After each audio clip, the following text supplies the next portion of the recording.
Hello and welcome to the next video, topic 2b, where we are going to use a spreadsheet to make our hand calculations a little bit more bearable and less tedious. We are going to practice from the Statistics for Psychology book, number 11, where we are going to find all the important things: the mean, the median, the sum of the square deviations, the variance, the standard deviation. So I made things a little bit easier, just a touch, and put the scores in the spreadsheet for us. If you want to catch up and follow along, pause here to just put these numbers in, just so that I don't flip back and forth between the book. You don't have to see that, right? But we haven't really done anything else. All right, so let's maybe make this bold so we can see this heading like so. So we just want to find all the things. Now we want to maybe make some space here, right? I'm going to make one column. I'm going to just insert a column to move things a little bit to the side. I'm going to put my answers over here. I'm going to calculate mean. I'm going to calculate the median. I'm going to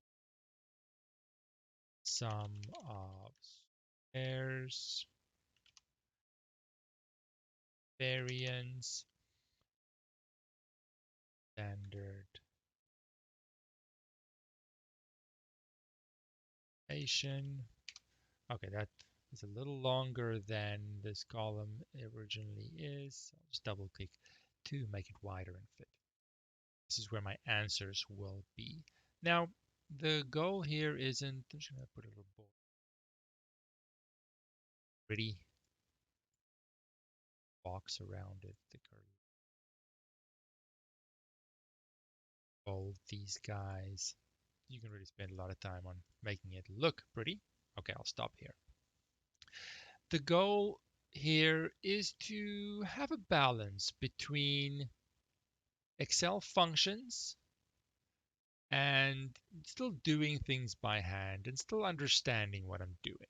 There are always faster methods, but I don't want to drift too far towards the statistics software side, right? We have SPSS, we have uh, another video after this to explore that. So find that balance. The spreadsheet here, for me, my purposes in this course, is simply to raise awareness how a spreadsheet can be used as a more efficient calculator.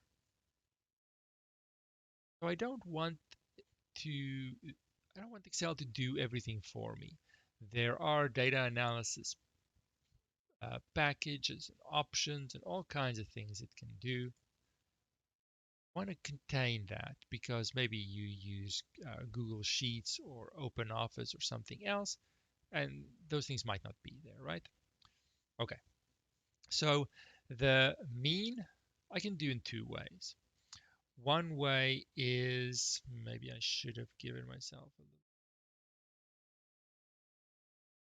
down a touch,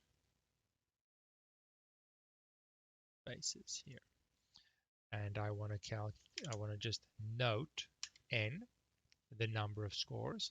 Now, two options. I can count them. Actually, I have three options. I can count them visually. I can temporarily put a little counter in here. 1, 2, 3, like we did last time. Space here. And then I can let Excel continue that counting, and there are 21. Perhaps in the question they confirm there are 21. They do not. So I don't have that checked, but this is a good way to just quickly count it. Just I don't care for this column other than to count how many scores there are. Okay, get rid of that column. I know 21.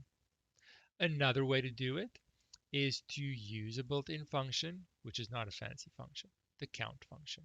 Now, when I click on the insert function, my most recently used functions do come up. Count is one of them, otherwise I can just search for it. I want to select all the scores and it'll count how many numbers there are, confirming the 21.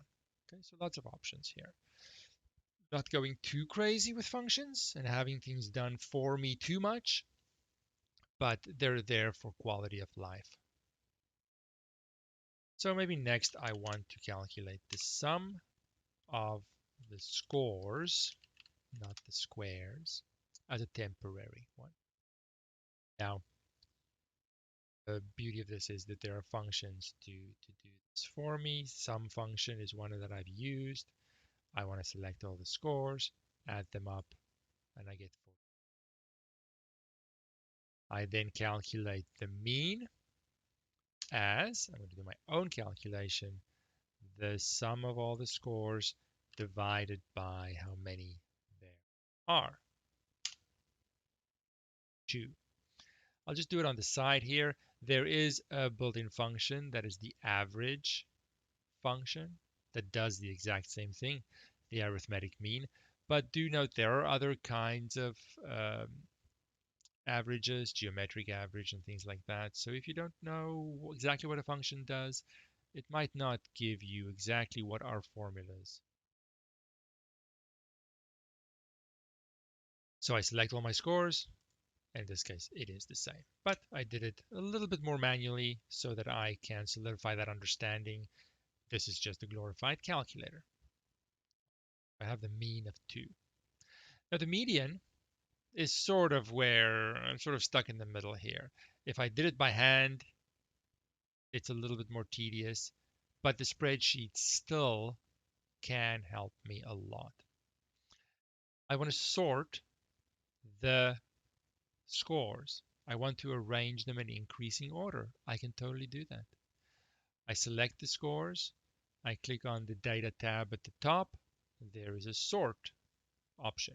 Now I don't use the shortcuts. I click on sort to say exactly what I want. My data does not have headers, so I need to uncheck that box. Why is my mouse so small? I want to use a better mouse. Oh, I see. I see. Let me just cancel this. Oh, I need the little cross and stuff. Yeah. It's for the most part the big one, but I do need to see the mouse change sometimes. So I apologize if you can't really see this, but I'll move it around so you can track it. Let's go back. I thought I could make a different cursor, but in the spreadsheet software, the cursor changes to give me options of what to do, so I don't want to mess with that. Anyway, I'll go back to my sort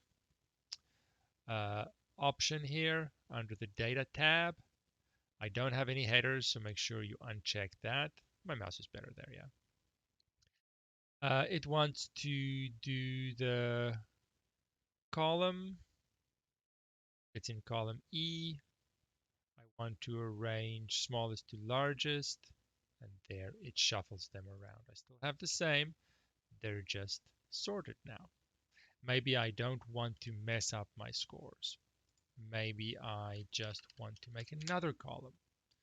I can very easily select that, copy, and paste them. And then maybe I can not mess up my originals, but the sorted ones I can edit because the sorting option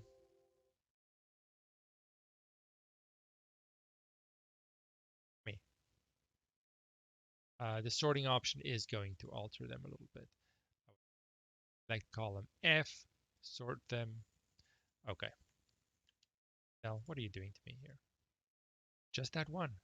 Just that one. I don't want to sort a lot of stuff. Okay, what is this? Microsoft Excel found data next to your selection. Since you have not selected this data, it will not be sorted. Yes, I understand that. Thank you. It happens sometimes. It tries to think for me, right?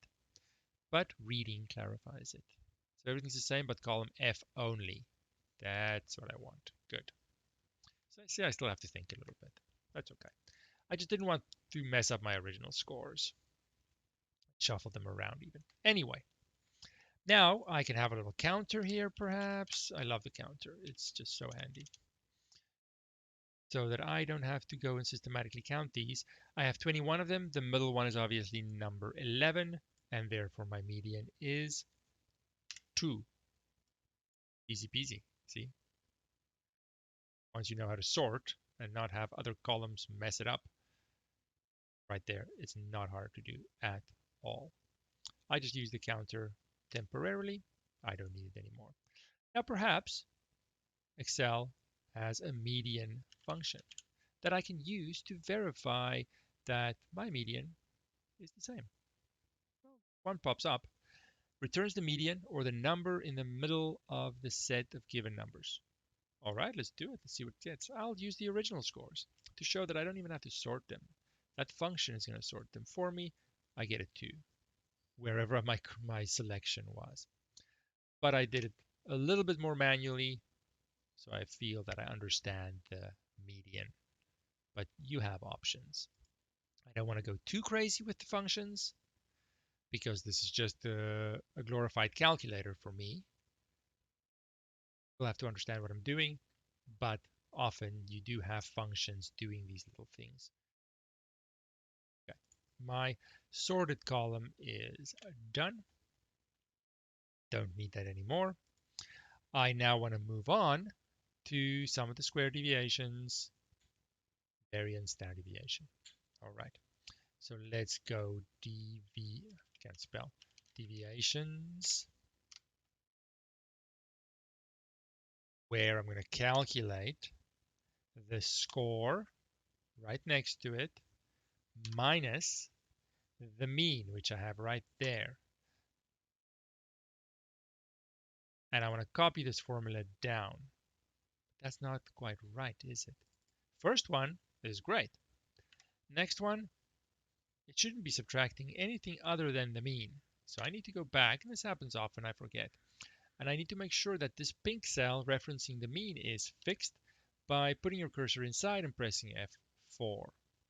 Now when I copy it down, it's going to always take the median and subtract it from the appropriate score.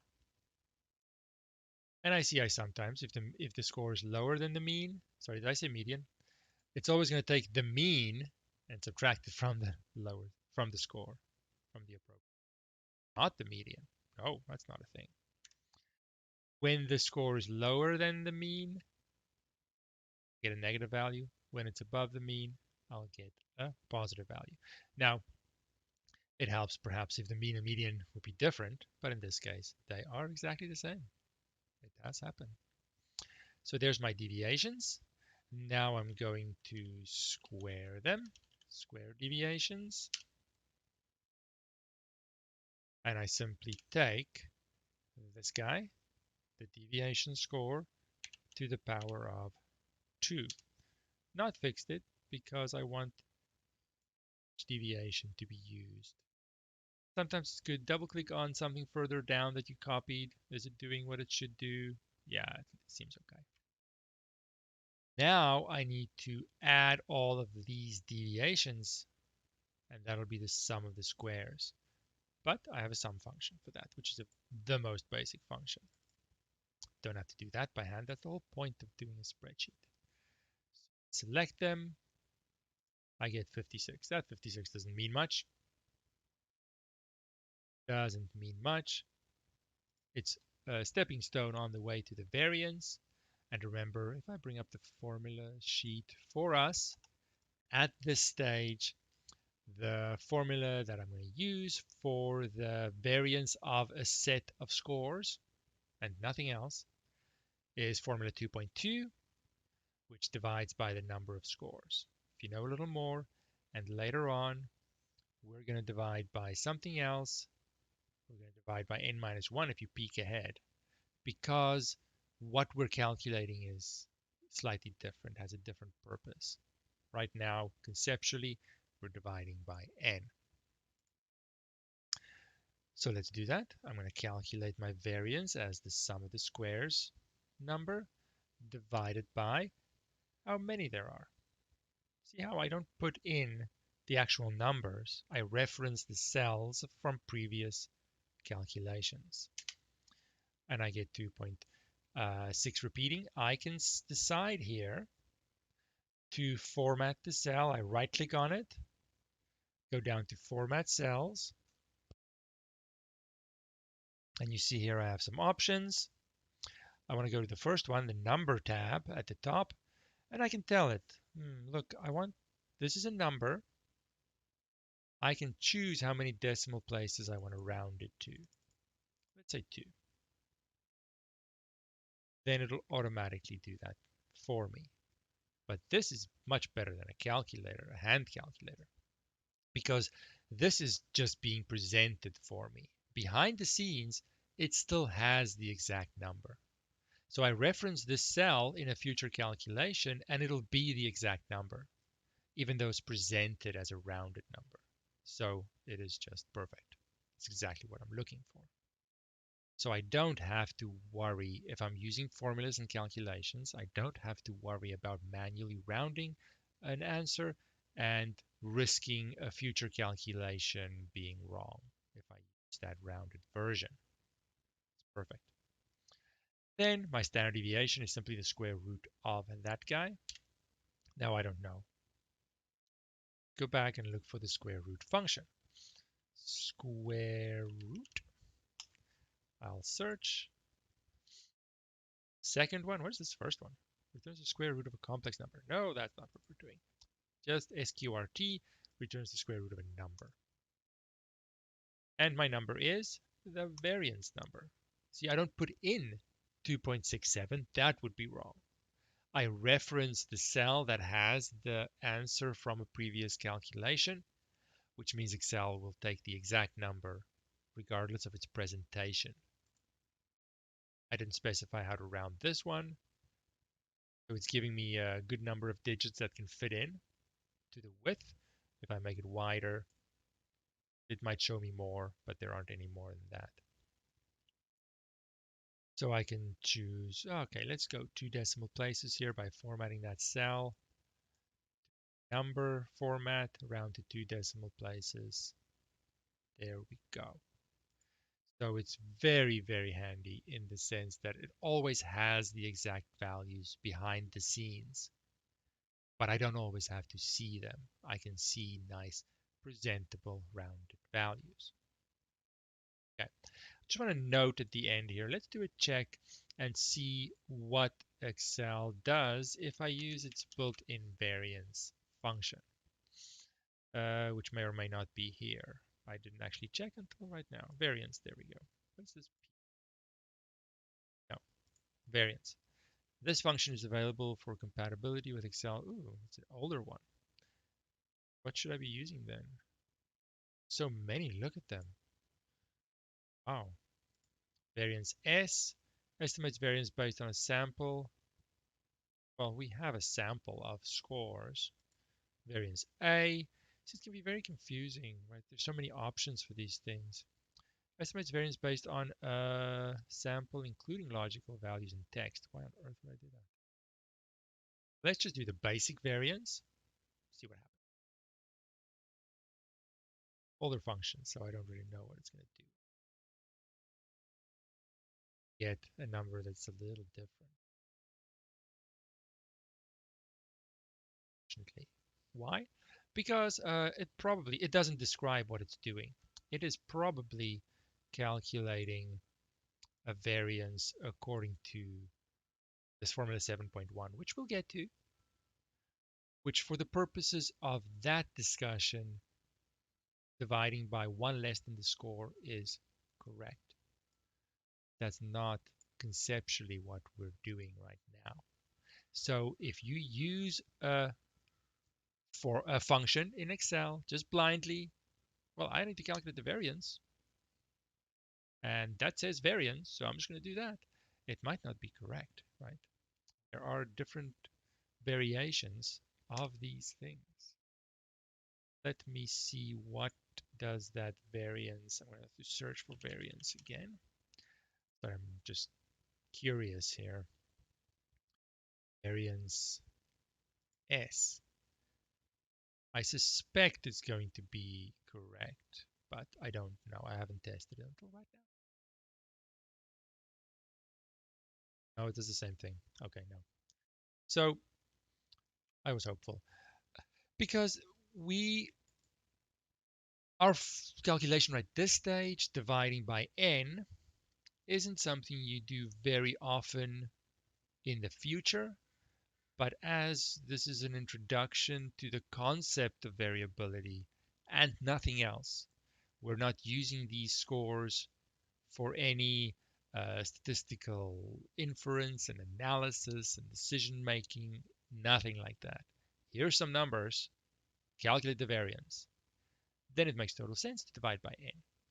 Once we get a little fancier, soon enough, in the scores, we will see that we have to adjust these original formulas sometimes in the case of variance. Really, I can think of right now. So don't worry about that, but be aware that this right now we're using the spreadsheet as a calculator. And if you trust the functions too much, it doesn't know what I want to do. It doesn't know anything, right? It just does a calculation based on how it was programmed. I cannot turn off my thinking. I need to still do the calculations by hand, so to speak, just in a more convenient way. The spreadsheet allows at least have some quality of life things, but I'm not letting it do the thinking for me. Very important. All right, so hopefully this gives you an idea of how I can use a spreadsheet as a glorified calculator, which is incredibly handy for me. I use it all the time just as a calculator. You have these little quality of life things that don't make you frustrated versus the one where we had to do everything by hand, the video right before. It got a little tedious. I got a little frustrated. This is exactly the same thing, but I feel so much better about this. Just that quality of life makes a big difference. But I'm still understanding everything. I'm still doing everything by hand, essentially. All right. So next up, we will continue, but see how we can use SPSS, which is, of course, dedicated statistics software application where we can do way more, but it's done for us. So there's that trade off. Until next time.